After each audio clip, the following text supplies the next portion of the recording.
My husband of 20 years is cheating on me with our son's 18-year-old girlfriend. I'm going to use pseudonyms for anyone I reference in this post. I, 41/F, am a stay-at-home mom. My husband, 48/M, whom we'll call Paul, works in finance. We have been married for nearly 20 years. We have 2 kids, whom we'll call Eric, our 18-year-old son, currently a senior in high school, and Mary, our 15-year-old daughter. They are both the lights of my life. My marriage with my husband has grown somewhat stale over the years for a myriad of reasons, such as his work schedule and how I've aged poorly since we first met. Our son Eric has a girlfriend, 18/F, whom he's been dating since they were freshmen in high school. We'll call her Amy. Eric absolutely adores Amy. She's his first love, and she's someone I've always considered as family. This makes the whole situation emotionally excruciating for me. Last week, I inadvertently saw my husband's phone screen and got a glimpse of a text thread between my husband and Amy, our son's girlfriend, and I read what looked like a message of her telling him that she misses sucking his cock. I froze in place, in complete disbelief. I spent most of the day convincing myself that I must have misread what I saw.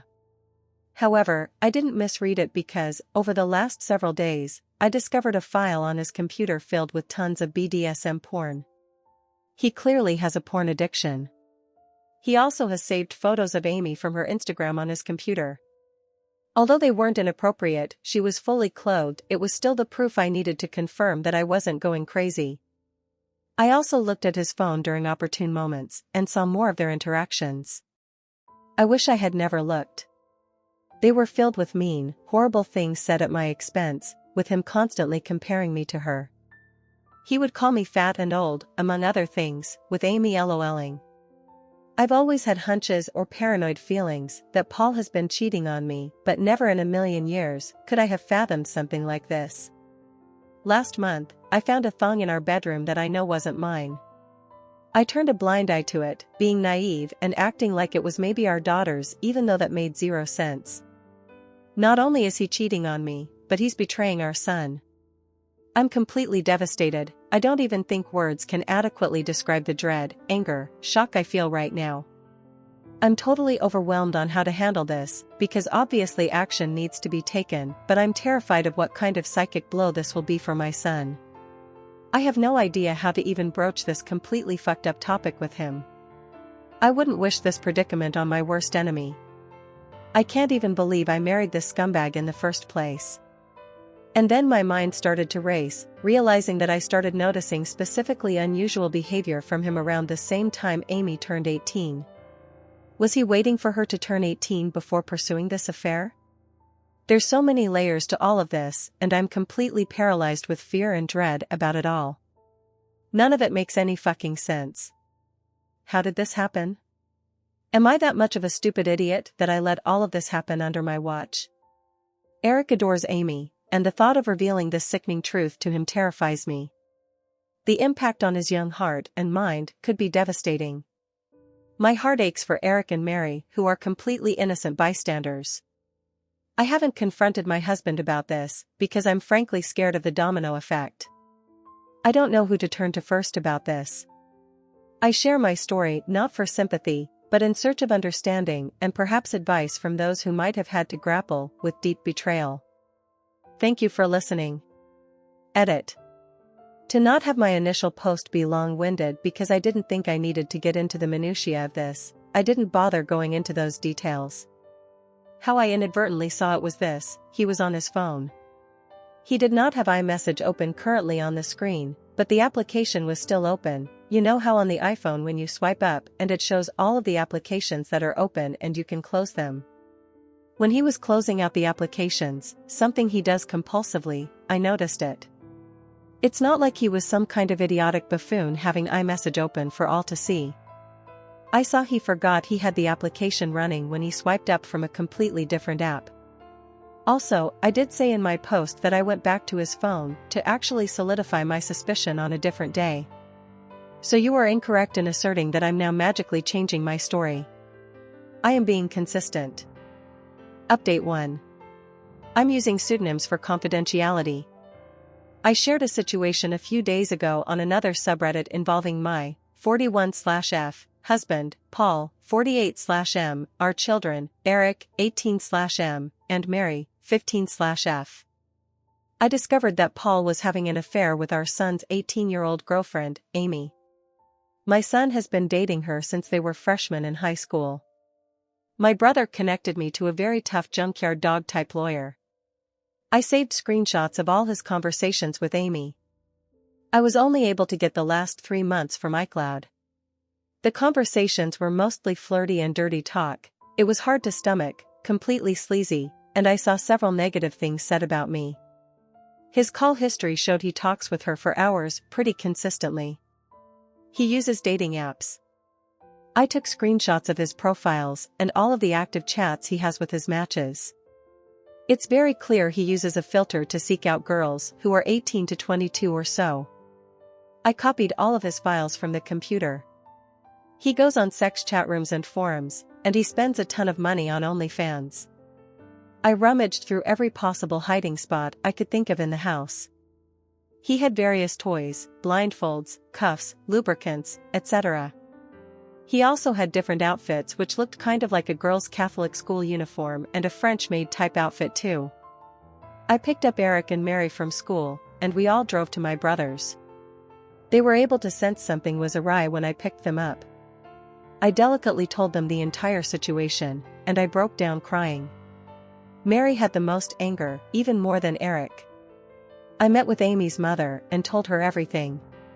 She confiscated Amy's phone and gave me the entire chat log. It only dated back 3 months ago, like on my husband's cloud, almost as if they both deleted the messages at the same time. She told me Amy sobbed when confronted. Amy basically told her mother that she will never understand and that she and him are in love. I don't want to get into too many details with what else she was saying, but suffice to say, it's very easy to assume that my husband slowly and methodically became a sage-like figure in her life, making her feel she could rely on him, and he took advantage of the fact that she came from a broken home. Amy is also non-stop insistent that their friendship only became romantic/physical recently, and before that, she said he was more of a friend and mentor. I confronted Paul over Zoom. The look on his face was scary. He became red and looked so sweaty. He had anger and panic in his eyes. His tone of voice was very defensive and frightening. He kept yelling the word context over and over again, and that none of that happened. He was unable to speak without constant stutters and intensity. Nothing really made any sense to me. I refused to tell him where I was, and he said I had no right to take his kids away from him, and then he abruptly left the Zoom. My lawyer is filing for temporary sole custody of Mary and a restraining order. Mary is still the most angry. She's totally furious with her dad and Amy, justifiably so, of course.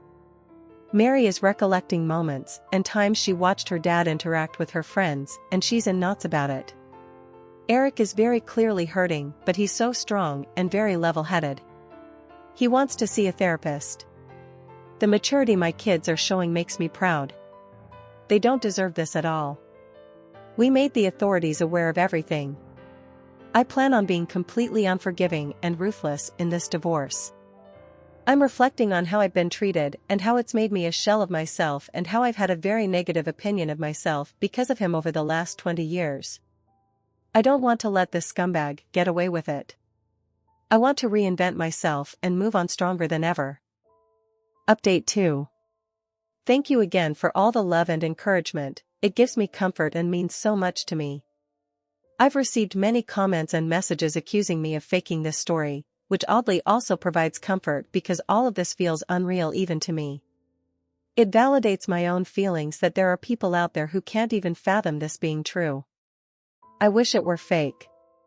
I've been focusing on and worrying about how others are feeling over this, somewhat ignoring my own feelings, which I'm trying to change.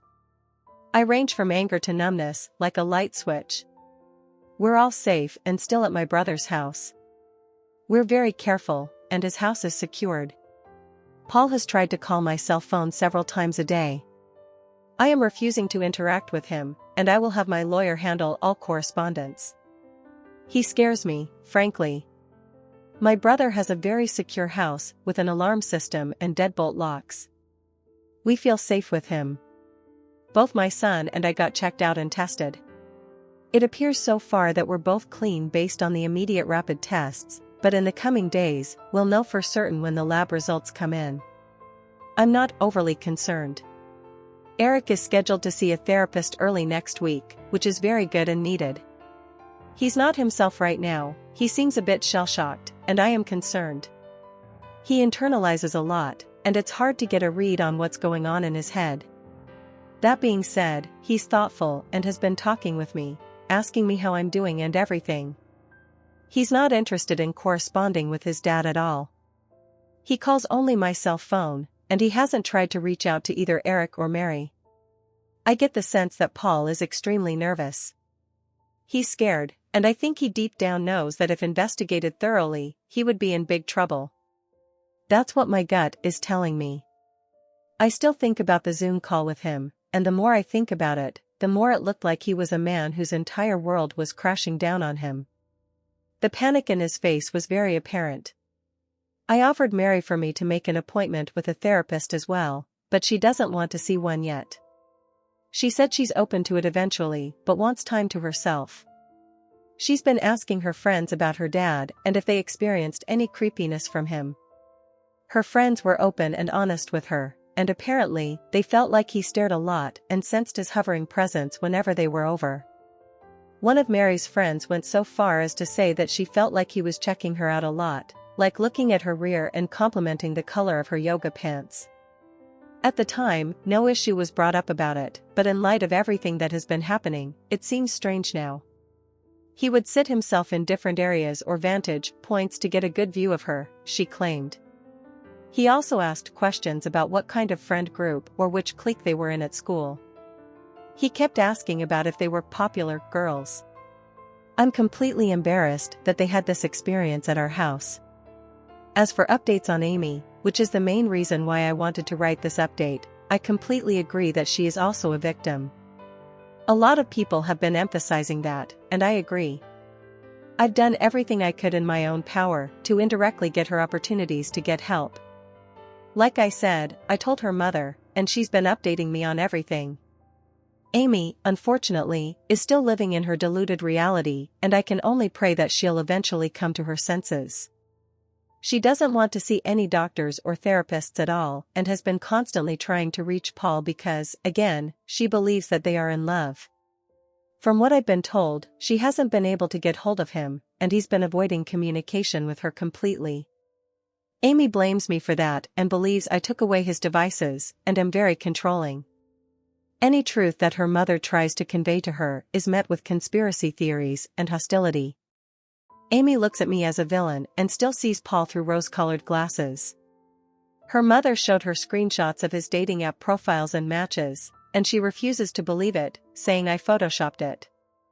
According to her mom, Amy keeps saying things like everyone is just mad because she found herself a real man and that I'm jealous because she takes better care of him than I do. It's in line with some of the conversations I screenshot, where a lot of what Paul says is him complaining about things I don't do for him sexually. Right now, she's insistent that she and Paul will be together in the long run. Ugh, he's honestly a slimeball. I can only hope that Amy comes to her senses, but me directly intervening doesn't feel like it would be productive at the moment, maybe eventually though. Update 3. The support, again, has been overwhelming, and I'm very grateful. Sadly, I've received a lot of negative/accusatory/harassing private messages from people here who think I'm faking this story. Someone made a comment on some post somewhere, claiming that my story has been debunked, and people believed that person. I've seen an uptick in negative messages accusing me of making this up for money. I'm not asking for money at all. Coming here was completely rooted in emotional desperation, and I didn't expect anyone to get invested in my story this way. But again, I'm not looking for anything out of this. I have no reason to lie, I'm not gaining anything from this. If you don't believe me, that's fine, I don't care, but the only thing I ask is to not cross the line and start sending me private messages that are mean-spirited or accusatory. The only reason I'm continuing to post is because of those of you who've sent me love here, and the support really lifted my spirits. As for the divorce, It's very much underway. I'm not going to get into the specifics of it all because it's ongoing, and I want to make sure everything is going to go smoothly. I got temporary custody of Mary. Paul also has to pay temporary child support. There's a protective order. Paul can't contact us or come near us.